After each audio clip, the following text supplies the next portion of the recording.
I'm going to go straight across now to Dr. Gagandeep Kang, who joins us. Now, she's one of India's most prominent medical scientists and vaccinologists. Thank you so much. Your first reactions, well, as a vaccine scientist, as an Indian medical scientist, on the Oxford results which have come out today. I think 70% efficacy is fantastic.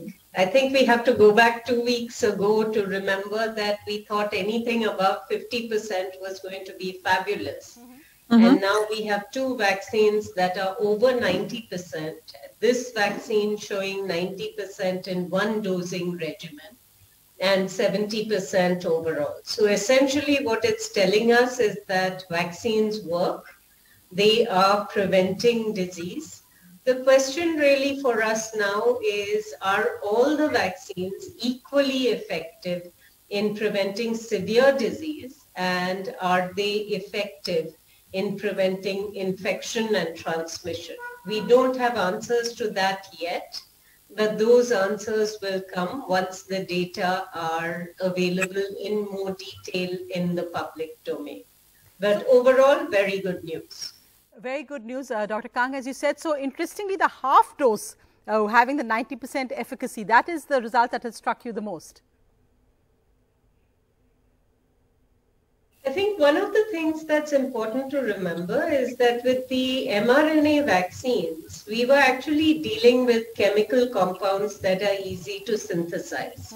Whereas in the case of the AstraZeneca vaccine, we are dealing with a virus that is acting as a Trojan horse to carry the sequence of the spike protein into cells.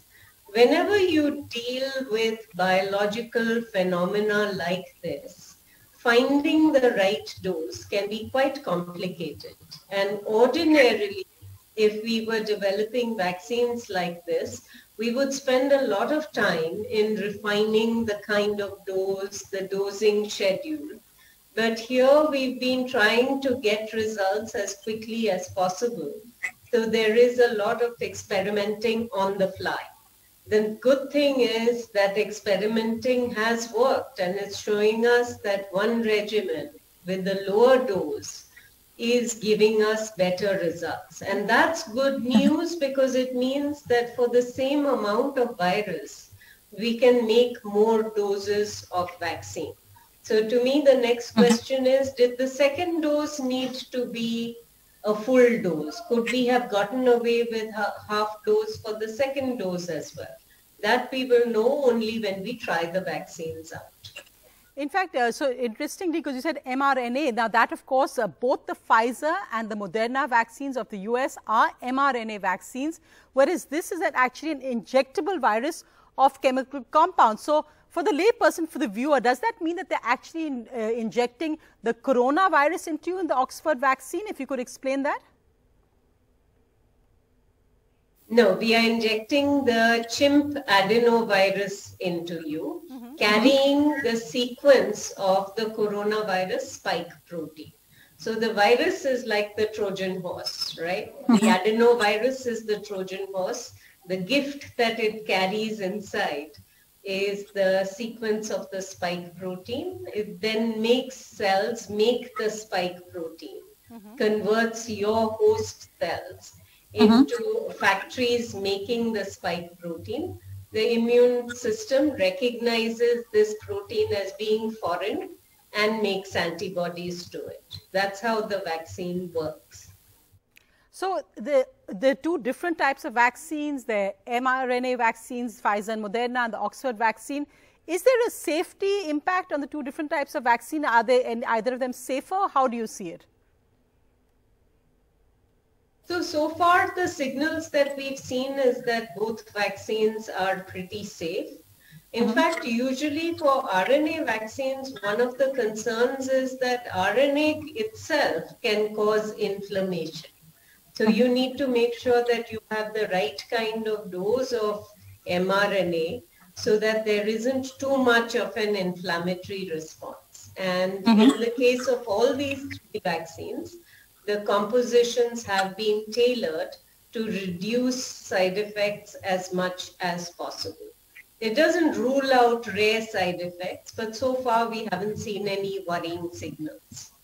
And of course, the timeline, Dr. Kang, it's actually amazing that we've had 3 vaccines reach this stage already in a matter of, as Dr. Hill just said, 10 months, when normally the kind of textbook model was 10 years. It's almost like a miracle how fast these vaccines are coming. Would you say that's fair to sum it up like that? Absolutely incredible.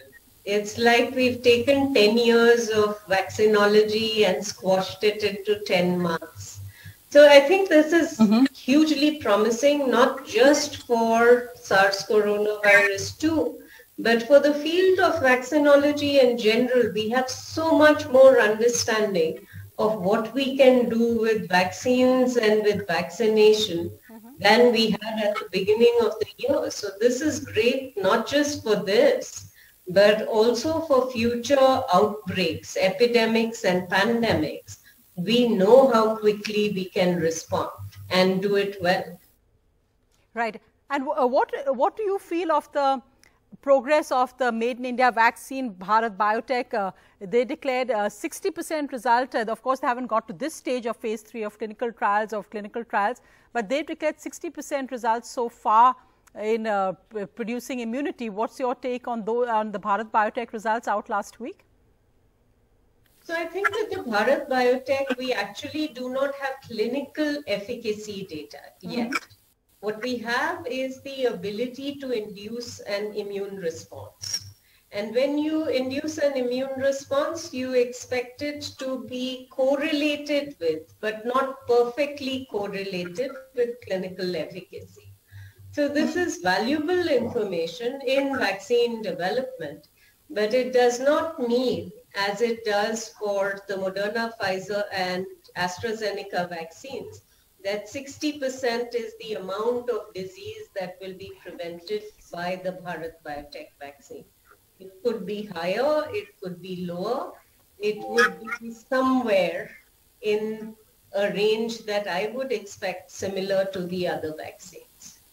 Okay, so that would be excellent news once the Indian vaccine gets to that stage as well for India. But just, Dr. Kang, to put this in a larger context, when we talk about 95% efficacy, 90% efficacy, compare this to other vaccines. Flu apparently only has a 60% efficacy. So how does this stand as compared to other vaccines? So vaccines vary in their performance. So if you use an oral vaccine like polio or rotavirus vaccine, it'll be about 50–60% efficacy. If you use an injectable vaccine, that tends to be somewhat higher. Some of the best performing vaccines that we have are vaccines like measles, mumps, where you rubella, where the measles and rubella vaccines perform very, very well, well above 90%. So this is up there with the best performing vaccines. But it's important to remember that the data that we have right now is early data. And early after immunization is where you see the best protective efficacy. It's possible that if we followed this for longer, if we had done studies that were in fewer people and waited for cases to accumulate, that we might not have had that particular number. It might not have been 95, it could have been 85. So these kinds of things are important when we review the data. 95 is no magic number. There is a range around that, and we need to be aware of that range.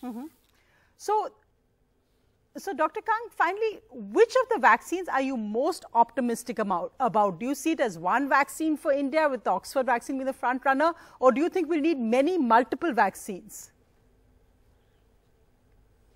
I think we are going to need vaccines from multiple manufacturers. There is, while there's a lot of hope, there's good news, there are also lots of outstanding questions. Do all the vaccines work in the elderly?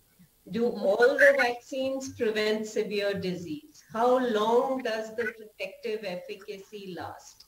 If you are immunocompromised, can you use the vaccine? Pregnant women, for example, can usually safely be given inactivated vaccines, but cannot be given vaccines that have a live virus in them. So we have lots of questions for which we will be looking for answers in the coming few months. Right, so you're not sticking your neck out and choosing one favorite right now, because of course you still got the Russian vaccine and maybe the Chinese vaccine coming out as well. I think we will need to use lots of vaccines, and we'll have to tailor the vaccine to the use case. So we may use one vaccine in the elderly, another vaccine in the young and healthy individuals, another vaccine in the immunocompromised. But from a country perspective, it's always a good idea to not use only one vaccine because there are questions of security of supply. Suppose your supplier's batch fails, then what happens to the immunization program? So it's always important to have a buffer, not so complicated that you have many products and you need to have many systems of handling them, but definitely more than one. Right. Thank you so much, Dr. Kang, for joining us and really explaining what this latest development actually means.